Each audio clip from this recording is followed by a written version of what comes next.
It is a pleasure to be here. Thank you for having me. I'm grateful. Thank you. So it's interesting because there are so many thought leaders, authors, different experts in the world right now writing about topics that are kind of in the line of what you're doing. They haven't necessarily experienced them. So I find it really intriguing that you are coming from personal experience. Hmm. And I feel like that makes you a very powerful reference for us. Can you expand a little bit more on what your story is, how you came to this point where you're teaching and guiding in this area? Yeah, and I appreciate what you just said. And I think it's interesting that a lot of people are teaching on the topic or on topics, but they don't have personal experience there.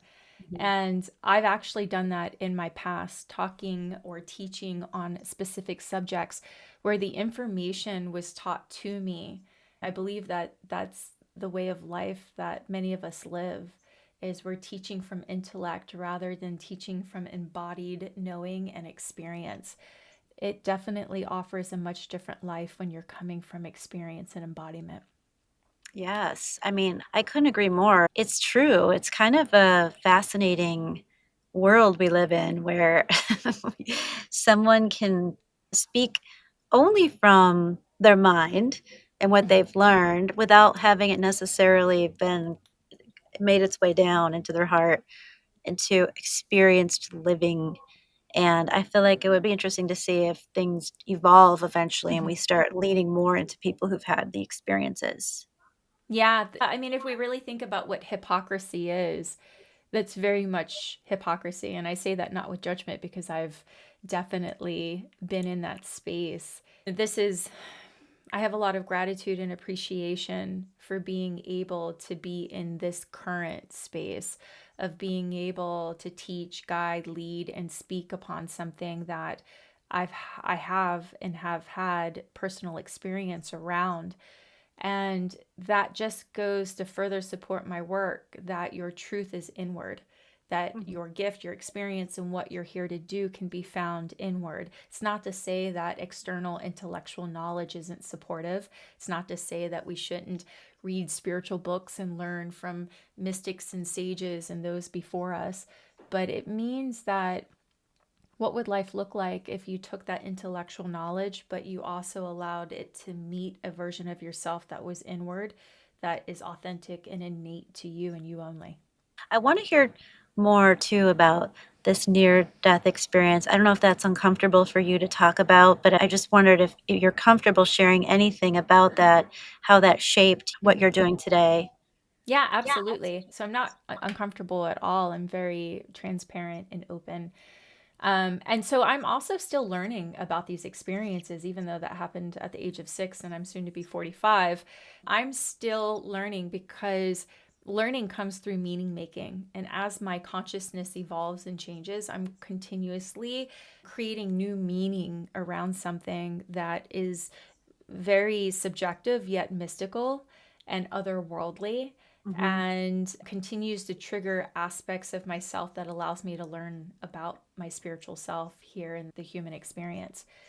And when I was about 6, 7, and I've been very public about it Hmm. on other podcasts, and I've written about it, published some stuff, but I had what I understood was a near death experience. So I was drowning in the drowning process. And Mm. in the drowning process, I got to experience the primal aspect of self, the body, the vehicle, or the avatar, go into fight or flight, go into the survival, trying to survive, doing whatever it could to get air, to get myself above the water in order to breathe. And so the body is incredibly profound. Like it wants to survive. Yeah. And it was doing its job. Hmm. And there was a point where I surrendered and I entered into unity consciousness. I entered into this mystical experience and I entered into oneness. I fell completely in love and held this very high state of love of this experience. And I remember watching the fragments of the sand being kicked up off of the bottom of the lake and swirling and dancing and making its way up to the crust of the water the sun was hitting. And as the sun broke the crust and hit these fragments of sand, I saw these amber hues just explode and move throughout the water. Oh, wow. And everything slowed down. It was in slow motion, the movements. I could see the kicking of little children's feet and hands as they were doggy paddling all around me. I could just see all this movement, and I couldn't understand why no one could see me. I can touch, I can feel the waves moving from off the water of these little kids doggy paddling, and yet no one could see me. And I had my hand above the water and I'm waving my hand back and forth trying to get someone to notice me. Times I was jumping up and down, and I was even able to have an out of body experience where I was able to observe and watch my mother's reaction to not being able to see me Oh, and my find me. goodness. And so I'm feeling her nervous system, I'm feeling her fear, her panic. I'm Okay. watching her scanning the surface while I'm under the water and having my Mm. own experience. So I'm having this dual experience, and Mhm. I'm toggling above water, below water, my spirit or my soul that's offering this other POV. And it's in this moment when I surrendered and I thought how beautiful the dying process is. Like, how beautiful this is. There's actually nothing wrong with it. This is just transition. Mm. And I was okay with it. Okay. And I heard a voice at that time say to me, "What would you like to do?" And it was a telepathic voice. It was as clear as day. And I responded to the voice telepathically. I said, she wouldn't understand. It would destroy her. And I was speaking Mm. about my mother. Yeah. I started to watch a woman, her hips moving towards me, and she was in this old 1950s kind of Marilyn Monroe bombshell, uh, bathing suit. And she had a really long braid, a single braid down her back, and I could see the ends of the hair trailing in the water as she swayed and moved towards me. And then she grabbed the hand that was out of the water, lifted me up, and held me. And still at that time, I'm moving my POV. I'm outside of my body, in my body, outside of my Okay. body. And I watch my mother run across the water. She sees me and to grab me out of this woman's arms. As soon as the air came back into my lungs, I was back into my body. Oh, wow. What Yeah, a and story. it was phenomenal to look back on it now, but it was something that we didn't talk about afterwards. It was something that there was no closure around. My mother didn't speak to me about the situation, the experience. I never talked to my family or mother about the telepathic communication. I came from a family that was very much, we don't talk about it, we just move past. Yeah. It's like, wanna just pretend it never happened, I'm guessing. I can imagine that must have been so what I'm hearing is so interesting is that you were it sounds like a profound peace, also, like, tying into your mom's nervous system. That is something I did not know was possible. I don't have a lot of experience about near-death experience. I didn't realize, though, that when you're in that state, you could still be that energetically connected to Mhm. people. That makes me wonder, are we always energetically connected to our loved ones, or do you think it's just when we're in that kind of state? No, so I believe that we're always energetically connected. And so I was energetically connected to her prior to that. Mhm, I identify as a term that's called clairsentient. mhm.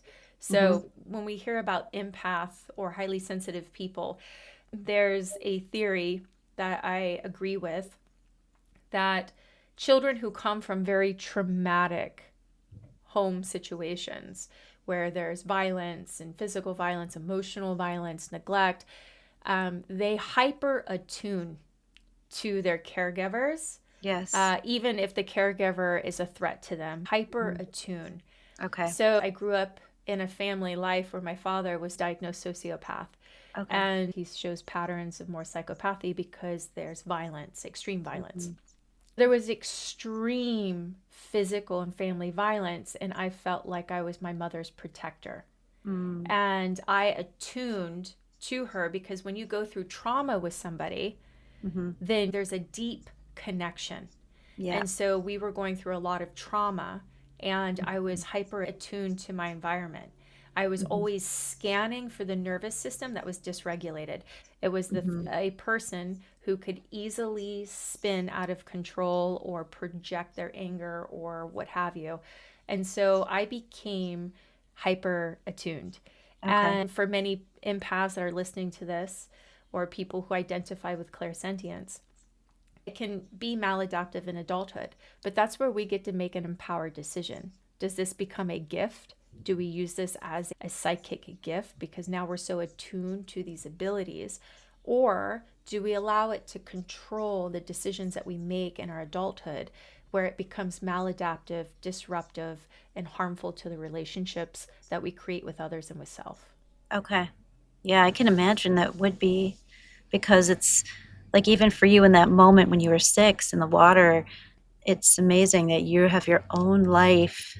Mm-hmm. It's really amazing that we're capable of holding so much energy in one person. Oh, absolutely. And if you look at the telepathy tapes Yeah. that are going around, I mean, when we move away from one, telepathy has been a continuing theme in my life as well. Wow. I'm not on the spectrum, but I've had experiences of telepathy, of hearing other people's thoughts Okay. and being able to recognize what they were thinking and what they were going through. And these are people that aren't even family members. It was just people that were friends and maybe I super attuned to. I mean, it happened with Yeah. it's a shock to me as well, but it scared a friend so badly that she no longer would be friends with me anymore Okay. in my 20s.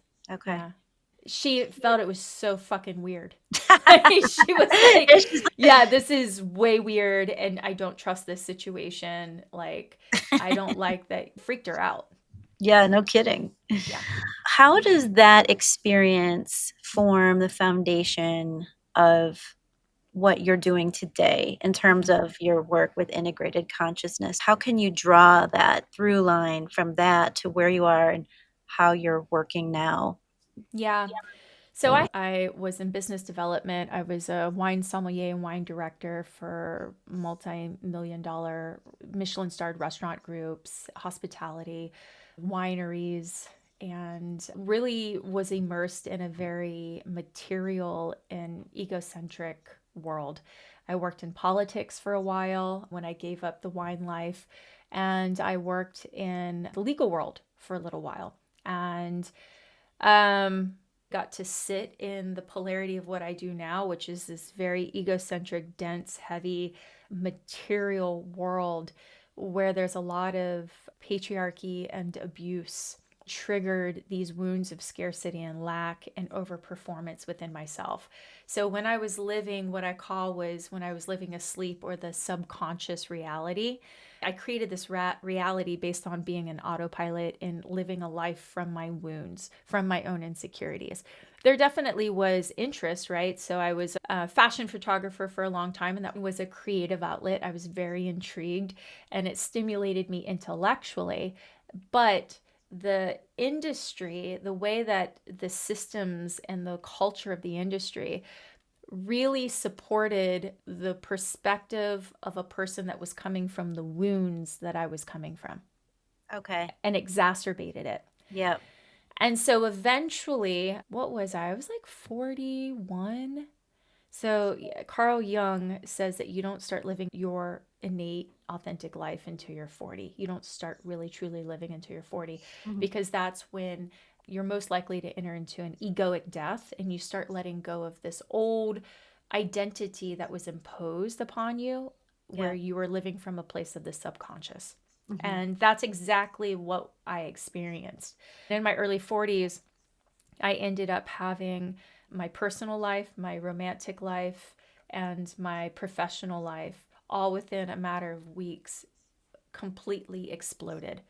Mhm. And it triggered, and everything that I thought I knew about myself had dissolved. So I was sitting in what I call an egoic death. I didn't identify with my ego, anything that I like to do. I didn't know who I was. If you would have referred to me by Lalanea, I probably wouldn't have responded.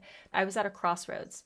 I can either anchor into my ego Mm-hmm. and have a mental health crisis, Yeah. or I could anchor and allow my higher self or my soul to guide me through this because Mm-hmm. this was a divine act of love.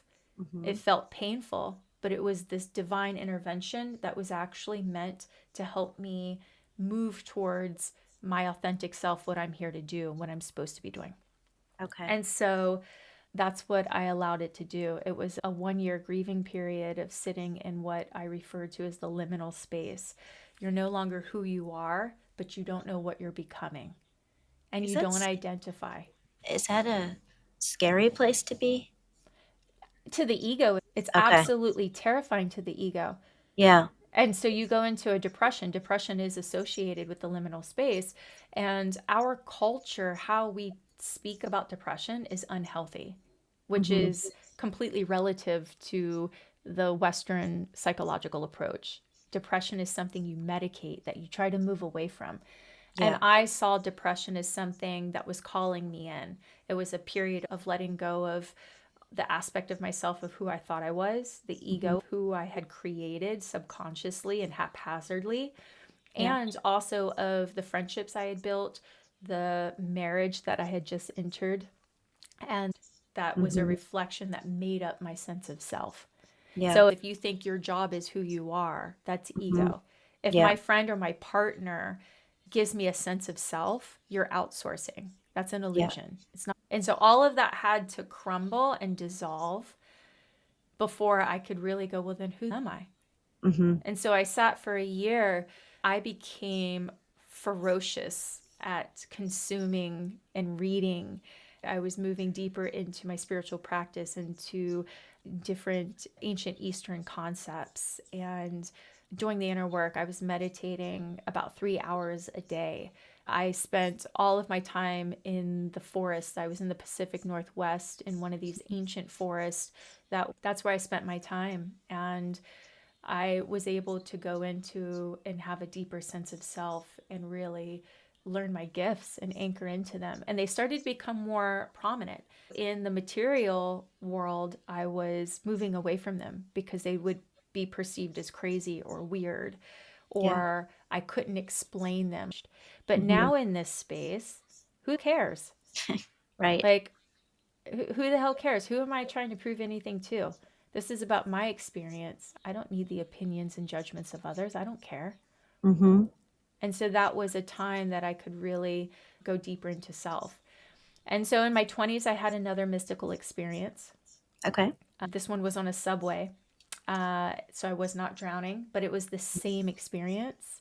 Time slowed down and the movement of people around me changed. But now light was moving from the inside out. So people's eyes were illuminated, they were glowing from the inside outward. And so the Wow. subway car I was in just became so bright. But it wasn't because there was an external source of light, it was because everyone was illuminating like little jack o' lanterns, you know? And like all these New Yorkers in this subway car are calm, they're smiling. And I look up from this book, I'm having this pivot shift, and I'm scanning each person in the subway car, and I'm, lightly touching them energetically, like moving through them, curious about them, and I'm connecting with them. Some of them are looking at me. And I remember feeling so much love I for bet. them, for this human life. Like, Yeah. holy shit. I Yeah. get to experience this. This is Yes. amazing.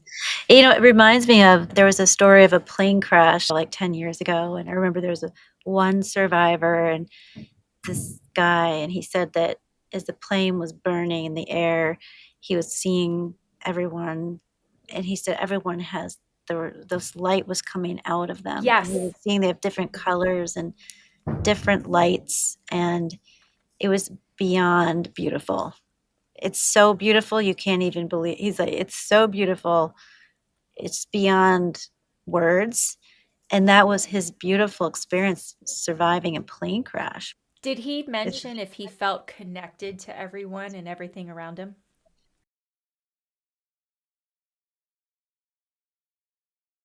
I don't remember that specific point, but I remember him just saying there's this diffuse, like this really big Mhm, energy of love. And mhm. it's so strong Yes. in that moment because the people were actually dying Mhm. and everything, the body's gone. And all that's Yes. left is this beautiful light. And it was just amazing. I remember reading that Eckhart Tolle, when he was writing his book, he moved there and he was writing and writing and writing. And then he went back to England and he couldn't write anymore. He had to go back to the Pacific Northwest to write. There's something about that land and that water and the energy that has a very powerful frequency. Mhm. So when you had that experience in your 20s and you had the experience when you're 6, the foundation of your integrated your work, the consciousness work, how is that working with you in terms of helping people Mhm. manage fear? Because obviously we live in very fearful times right now. Mm. How do those experiences inform you to be able to manage that and help people? Yeah, so that's a great question. When I went to the Pacific Northwest, it wasn't haphazardly. I was called, and Yeah. I knew that there was something there that I was supposed to receive, Mhm. that or someone I was supposed to meet, that I Mhm. feel called. There's a reason I'm supposed to go there. And the third experience actually happened in Vancouver, British Columbia, crossing the border into Washington, which is where Eckhart Tolle lives. It's so And funny. yes, I believe that there is a portal there. Yeah. There's some sort of vibration there that supports it. I do feel like I'm going to go back. I'm in Mhm. Vermont now because I was called here, and there was a pulling. There's someone I'm supposed to meet, something I'm supposed to learn. Isn't So that interesting? yeah, yeah. That's so Everywhere interesting. I go now based off of pulling and callings. Um, that's why I move as much as I do. Okay. Experience I'm supposed to have. Wow, that's so cool. Yeah, yeah, That's really that's something that I don't think people talk about that much, but there is a lot to be said for the energy you live in your yes, life, your world, your environment. There's an yeah, energy frequency that's different everywhere. Every single place is different yes. frequency. Every place holds a different frequency. Yeah, so if we don't think like you're saying some people can experience other people's nervous system, Mhm. we definitely can experience different things when we're put in different environments with different frequency Yeah. because we are going to have some impact. Oh, absolutely. Your environment, and if we look at epigenetics, it's your environment that dictates whether a disease that's dormant or Mhm. some sort of cellular mutation that is dormant will actually come to fruition Yeah. upward. And there's brilliant work around that. Will Mhm. dictate a lot of the human vehicle, the avatar's experience, and then us as a spiritual being as well, based off the vibration. So Yeah. I ended up in the Pacific Northwest, pulled there.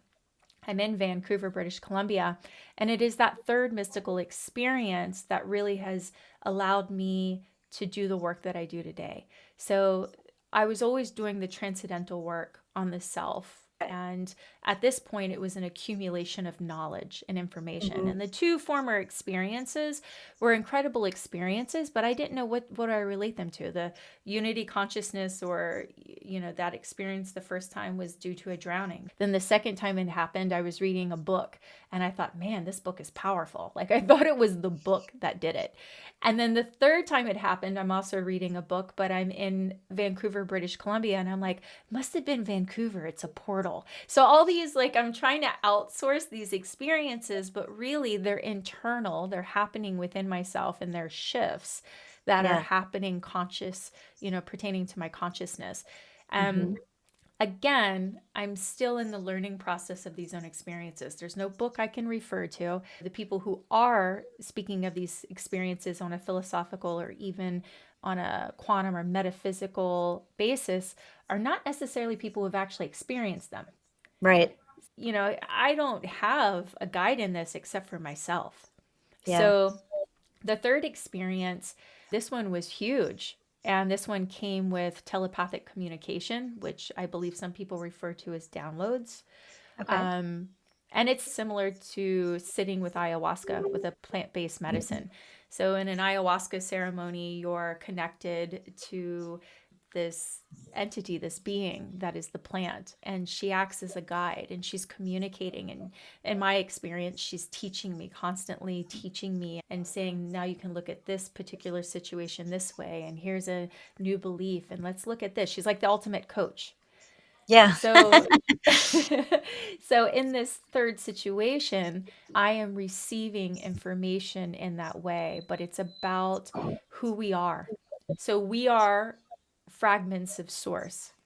Mhm. This voice, this telepathic communication is going into great detail by the end of this experience in helping me remember who I am. Because Okay. up to this point, I really wanted to remember, who am I? Am I here? I Mhm. just had this ego death. Like, who the Yeah. hell? And I would pray this, I would cry this, I would Mhm. hold this in my heart, meditating in the woods. Like, who am I? I just lost who I thought I was. And so in this experience, time slowed down, time and space became non existent. I'm in a state of love. Everyone's illuminated, but not just the people around me, the trees, the plants, the grass. And I recognize, oh, these illuminations is consciousness. So Mm. now consciousness and vibration is all around me. And I'm merging with the different people in the parks all around me. And I'm learning them and their stories. So now I'm no longer merging with just the mother, I'm merging with these other beings. And the majority of them are men that I'm merging Mm. with. There's a lot of women, but I find myself merging with the men. And by the end, I'm so high. I'm so in love. I'm about to burst. I'm sobbing. Like, tears are like, my shirt's wet. I don't even know I'm crying because I'm smiling ear to ear like a lunatic in this space. I'm in such incredible love. I'm watching things move and vibrate. I'm consciousness at a high level. And then I'm telepathically learning that you are consciousness. You are a fragment of source. You're here to have an experience beneath this illusion in this human experience, which you can't remember all aspects of you before you came here. You're here to remember who you are. Mm. And they're like, you created this. This is your creation. Everyone you're seeing is you. They Mhm. just chose to have a different experience and to play a different avatar. So Okay. it's a video game, but they're actually all the same player, which is you. You Yeah. just have different paddles, right? Yep. Different handheld devices. And so I'm feeling love and connection. And the voice is like, you could never be alone. You could never be separate because you are all of this. You are the consciousness. So Mhm. the separateness is an illusion. And Yeah. it's one of the greatest lies ever told Mm. because it dictates your experience of human reality. And the human reality is you and I are so unbelievably connected, not just Mhm. in this conversation, Mhm. because you are me. We Mhm. just chose to have a different experience. Wow. So by the end, I was hearing myself repeating what I was hearing because I thought if I said it out loud, it'd be easier to retain.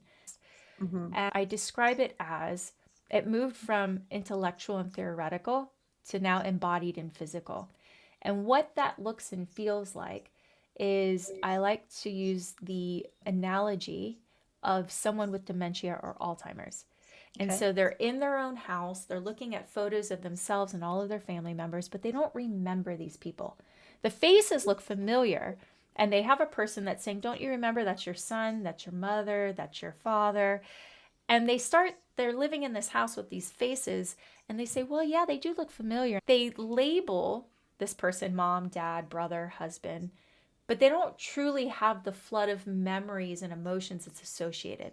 Then all of a sudden, for a minute, they get their memory back. Now, when they look at that photo, they don't just see a face, they're flooded with the emotions and the love and the experiences of that person because Yeah. that the person is the energy. Yeah. And so I had that clarity of truly remembering the decision to come in as source, as a fragment of source, to have Mhm. this experience. And I remembered who I was. So now here I am as the observer, which is Mhm. source, observing a fragment of source. Yeah. The tears were just waterfalls at this point. I remember who I am. Wow. And so that is the unity consciousness of recognizing that that tree and the grass and all the people around me was actually me. Mhm. And the avatar, the tree, the grass, the other human beings, the dog, the cat, all these are avatars. But based on the vibration of the avatar, what you're moving outward is dictated by the avatar itself. So you Okay. are a receiver of consciousness, of energy, and you're also a transmitter. So if you want to transmit at a higher level, it's based off your belief system. It's Mhm. based off of what's anchoring you into a particular vibration. And so Okay. the more that you can let go of this false identity, the more you can let go of these belief systems that have you feeling stuck, insecure, acting from the wounded place, then the higher you're able to not only receive, but to transmit outward Mm. Okay. that vibration. Wow. Does that Okay. make sense? Yes. Yes. So the belief system is responsible for what you're putting out. You're getting it in, it's coming through, but your belief system is transmitting Mm-hmm. uniquely because we all have different belief Yeah. systems. So we're capable of changing that transmitting Mm-hmm. if we're able to. Well, it's also dictating how much you receive. So we're and transmitters. Yeah. We all have the potential of receiving consciousness or the energy at the highest vibration possible. But if Mm-hmm. you believe that you're separate from source, if you believe that you're separate from everyone, if you believe that you're no good, your life is shit, that you carry a lot of shame and insecurity, that you're not worthy of love, as a lot of the religious community likes to groom you from an early age of believing, so that you're always craving the love of the church and always trying to get the validation of the church, you're much easier to manipulate in that way. Yeah. So all of these life experiences, and how I describe it is, you have your vehicle, which Mm-hmm. comes with its hardware. Yeah. Your fascia, your nervous system, the amygdala, all these aspects of self that really want to protect the vehicle and keep it going, because that's its job, is Yeah. to keep itself going as long as possible for the Mm-hmm. spiritual being to have the material experience. And Mm-hmm. then you have the programming of the vehicle or the avatar. And that starts even in embryo. Yeah. Your environment, your mother's environment while pregnant Mm-hmm. with you, determines your ego, which is your personality and personal reality. Yeah. Determines what you're learning about the self. And then you're in a hypnotic state up until like 8, 9, 10 years old. So you're a sponge, and your environment is teaching you who you are, what your belief systems are. All of this is the programming, Yeah. but it's not yours. You've Right. got pop culture, Hollywood, you've got family environments, you've got the education system, which is a very distorted and sick system. You have religious doctrine, you have pop culture content, Hollywood, got Mm-hmm. Instagram, you got Kardashians, creating a reality that is a completely false reality. If you're a child in a hypnotic state, you're perceiving that as truth. Yeah. And so Mm-hmm. all of those belief systems that are not true are dictating how much you're receiving and how much you're putting out. Okay. Because Everyone has the same access to it. everyone, Just layers, how much they're receiving, how they're receiving, and then how they're transmitting. It's so personal based on absolutely. all of these experiences. So my clients that I work with, a lot of them they're women who are in some kind of transition. Many of them are looking for relationships. So Mm-hmm. I work with a Yeah. lot of women who feel lonely, a very strong major issue with women that I am working with is about a lack of worthiness. Mm-hmm. There's something inside of them along the way through their unique system, their unique experience from 0 to 9, and then programming, the Mm-hmm. embryonic programming, all of it. It's very complicated, Mm-hmm. but they don't feel worthy Mm-hmm. of what they So they don't the feel worthy. so women that I work with do not feel Mm-hmm. worthy. Yeah. And it's a huge problem because it's really difficult for them to Mm-hmm. even receive when they do Mm-hmm. meet the person Yes. that they may like. So, Yes. what would be your advice or thoughts on that issue? I say this lovingly and sternly. Mm-hmm. So the ego, when it's sitting in the wound of I am not enough, Mm-hmm. whatever the wound is, there's many, many belief systems attached to different wounds. So the I am not worthy enough, which then destroys any relationship that they enter into. So I say this lovingly, and sternly. It is your responsibility to heal your own wound. If you are projecting subconsciously, even if it's subconsciously, your wound upon another, that is abuse. Mm-hmm. It is abuse to not love yourself and then go into a relationship and to create turmoil and distress in the relationship within the partnership, to disrupt the connection, the spiritual connection that you have with another being. You're tainting it because you're moving the energy, you're projecting your relationship with self of I am not enough onto this other person and accusing them of not loving you enough. If we look at what love truly is, that's not love. Mm-hmm. And so, what I would tell a client of mine or anyone listening, it is your responsibility. And getting a coach or a therapist is a major, major milestone in that work. But having the support to go inward, isolate the wound, isolate the belief systems and the scenarios that created that wound, and then start looking for techniques and looking for feedback loops, Yeah. and then experiencing love for self, and completely just investing all your energy in yourself. You shouldn't be looking for a partnership. And I hate Mm-hmm. using, but when you don't feel you are enough, you don't have anything to give to the other person. You're coming So from a space of lack in the yeah, beginning. absolutely. Learning to love yourself and learning to develop self-worth, which there are techniques for this. Learning to do that is strengthening a muscle that's rewiring a neurological pathway that is false. And so you've had these beliefs, these thoughts over and over and over again, which has created a really deep neurological pathway that says that I am not enough, I am not worthy. It is your job to fill in that groove and to fill it in with a new belief system, to rewire and overwrite that belief system.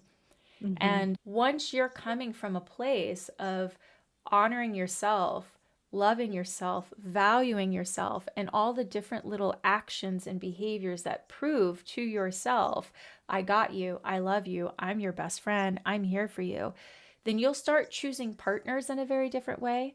You'll start connecting in a very deep, intentional, spiritual way. Your Mm-hmm. relationships will surpass anything that you ever thought that they would and could be. And even the concept of marriage and relationship will shift and change for you, because it no longer is coming from the belief system of I am not enough and I need someone outside of me to value me, validate me, because I'm outsourcing my love of self onto this other person to do it for me. So Yeah. now you have a relationship that's more about equality and reciprocity.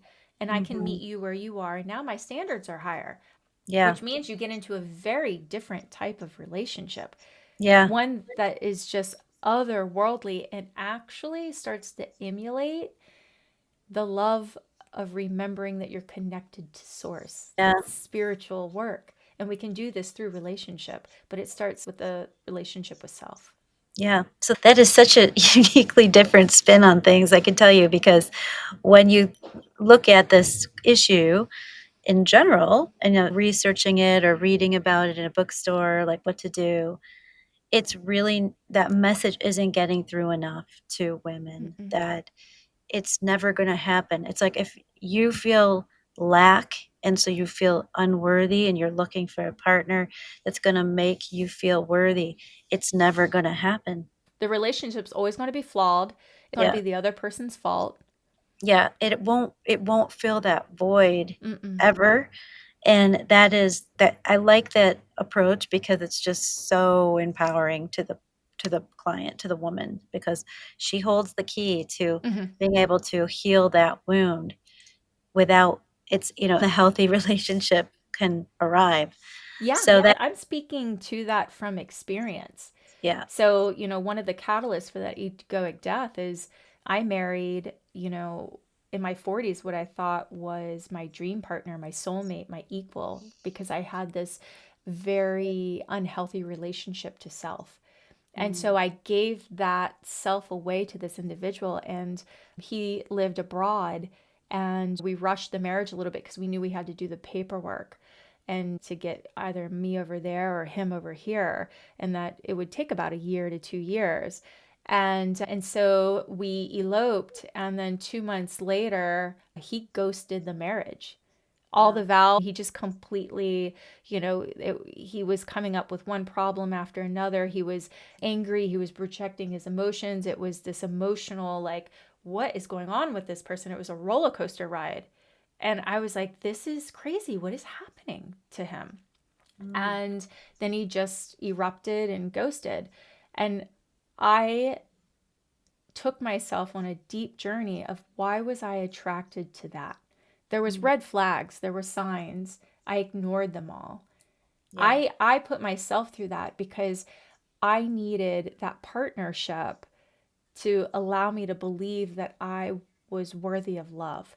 And so when that crashed and my business crashed, my work life crashed, and my friendships crashed, that's where the egoic death came.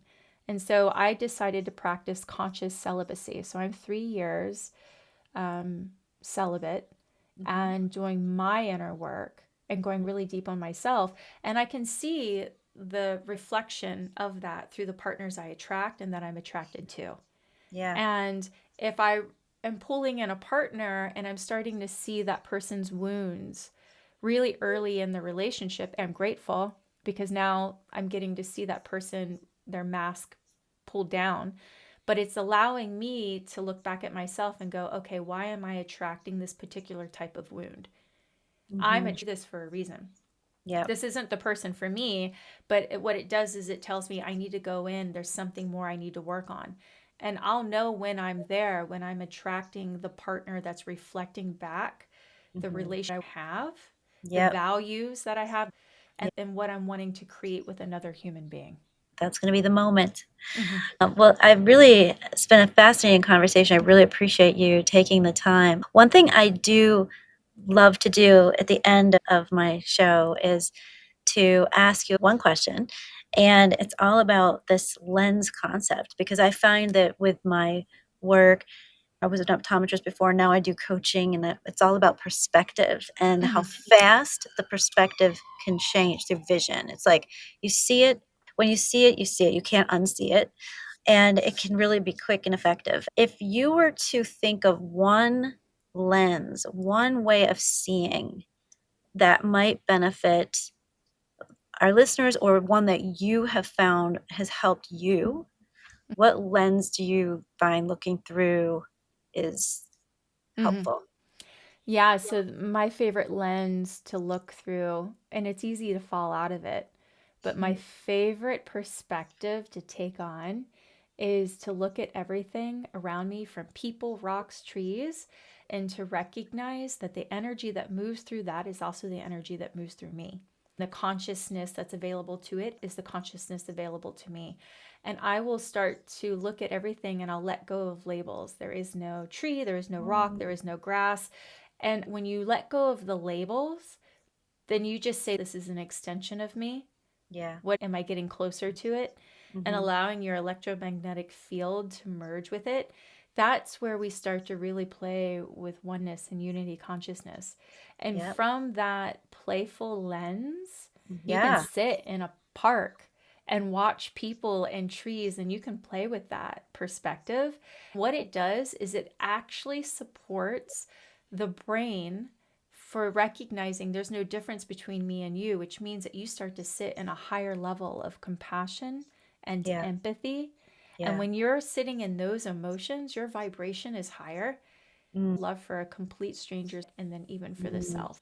Oh, wow, that's beautiful. So it would be like the lens of unity or the lens of oneness. And if you could possibly wear that in situations where I'm dealing with someone who I find difficult, Mhm. and saying, "Okay, but if I put on this lens, I can see that we're the same." Yeah, and I would say in the beginning of the practice, make sure that your nervous system is not dysregulated in any way, because if the nervous system's dysregulated, it's what's creating the separateness because it wants to protect itself. So Yeah. it's creating. So you allow your nervous system to be calm. I am safe. I am safe. There's nothing that can hurt me. I have all my needs met. And let's play with connection with other people. They don't even know You're doing it well. Thank you so much, Lalanea, for this very fascinating conversation and taking us through your experiences. You have had such significant, extremely powerful experiences in this life. And for you to share them with me and with listeners is such a gift because it helps to break down fears. For me, listening to you, it's a relief to know beyond myself this light and this connection and energy and source, and I can't thank you enough for that. So, with that, I'm going to wrap this up. So, thank you so much.